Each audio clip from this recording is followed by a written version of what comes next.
Hi everybody, welcome back to this week's My Weekly Rage Fix. I just want to wish everybody a happy Chanukah. I hope it is lighting up your life, literally. I just want to talk to you about this week's Parsha and a little bit of Chanukah as well. This week's Parsha is Parshas Miketz, and we continue with the story of Joseph, who was sold down to Egypt as a slave, and he had interpreted the butler's dreams and the baker's dreams, and which brings us to this week's Parsha, in which 2 years after he had interpreted the butler and the baker's dreams, Pharaoh, the king over Egypt, had dreams as well. And he had a dream, and he had dreamt the interpretation to the dream. And when he woke up, he forgot the interpretation, but he remembered the dream. And he called everybody from far and wide, all his magicians, all his necromancers, all his soothsayers, whoever could, any type of wizard, whoever you were, came from far and wide. And because the people locally couldn't answer it, and therefore Pharaoh sent out word to whoever, and people came all over looking for this great treasure that Pharaoh was offering for whoever could interpret his dream. And Pharaoh was getting crazy, and he was about to bust a vein, as they say. And finally, the butler had to step forward and had to mention that there was this guy who was he called him a Nar Evet Ivri, a young man, a slave, and a Jewish guy. Meaning, you tried to disparage him by saying, oh, he's just a young lad. He's a slave boy. You don't want to listen to him. And he's a Jew. You don't want to listen to him either. And but he interpreted our dreams, and the Pharaoh immediately called for him to be brought up. And he was brought up, and they changed his clothing, and they gave him a haircut, and he was brought in front of Pharaoh, and Pharaoh says to him, I hear you are the interpreter of dreams.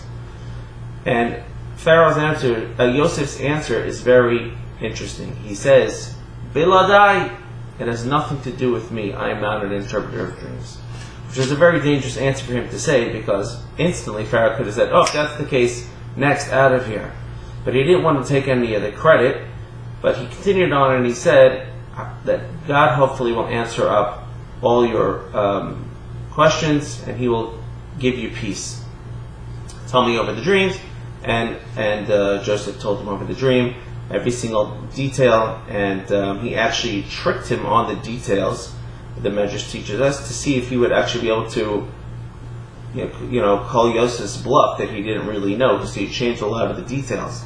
And Joseph caught him. He said, Your Honor, or Your Excellency, don't you mean that this and this happened? And he changed the different details. He said, You're right, that is what happened. I just wanted to see if what kind of image you had.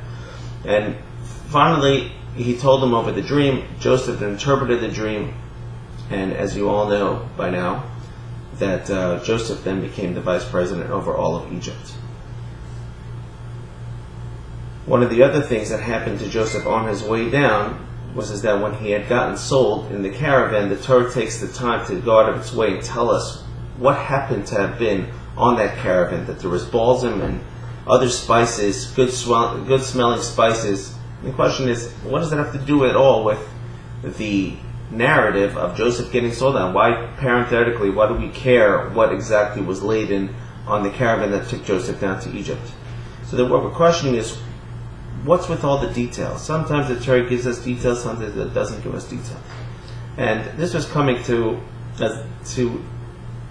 be a lesson for us and for Joseph at the time. At the time, Joseph was in this terrible dilemma. His brothers are selling him, and you feel low, and they're selling him as a slave, and they threw him into a pit. But Joseph decided to take notice that the caravan that he was on had sweet-smelling fragrances. And to him, he took that Hashem was still with him. Me, and many other people, may not even notice. We'd be wallowing in our own sorrow and go, what is this? Why is God doing this to me? But Joseph decided to look, where can he find the silver lining? Because it was with that silver lining that he decided to use that attitude and saying, oh, Hashem is with me here, he probably has got a plan for me. And the different details of the dream and how Pharaoh was trying to trick him, those little minor details, because Joseph was able to answer them, so that ended up being for him a victory as well, allowing him to become the vice president. And the lesson is that there's no such thing as an insignificant detail. Everything has its place. We're not necessarily great enough to see everything that happens in our life, being some great detail. But Hashem wants us to look at the big picture. And we may not understand it, but we learn from Joseph, and we learn from other things in the Torah that even the small details count. Which brings us to the story of Chanukah. Because as the Greeks came into the temple and they destroyed the temple, anybody who chanced upon it looks at the temple and just sees a building of ruins. Everything is ruined, everything is smashed down. The menorah, everything is crushed, all the candles, all the pure oil was all been spilled. And in one little corner over there, there's actually an extra vase of oil, a little pach, a little can of oil that actually wasn't defiled by the Greeks, and therefore was still usable. Now, somebody of this generation would look at it and go, "What are you guys focusing on one little can? Look at the whole big picture over here. The temple is destroyed." But somebody who's of Joseph's character, and somebody who was of the Jewish people's character at that time, they took that little can as a sign, and they chose to see the greater good. And they chose to see that little candle, that little can of oil was a sign for them that Hashem was still with them. And that is the joy that we celebrate on Chanukah. That Hashem is there for us even in the tiniest of details. And A, we may not know where they are, but we know that every single detail is important. B, Hashem wants us to use that tiny insignificant detail to be how we make our attitude and our approach to certain things.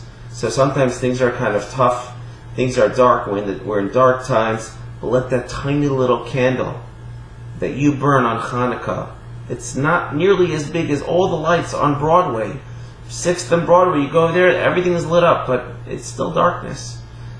It's not happiness, it's not necessarily a joy, it's just light. But that tiny little candle can make such a difference in your life. It's a tiny little detail. And let the flame of that candle light up your life and light up the lives of you and your family and everybody else. Have a great Chanukah, and we'll hopefully see you Monday night at Rabbi Kiva's house for a latke and vodka night. So please join us at around 6:30, 7 o'clock. There will be hot food. And of course, we will light the Chanukah candle as well, and the Chanukah menorah as well, and we'll see you then.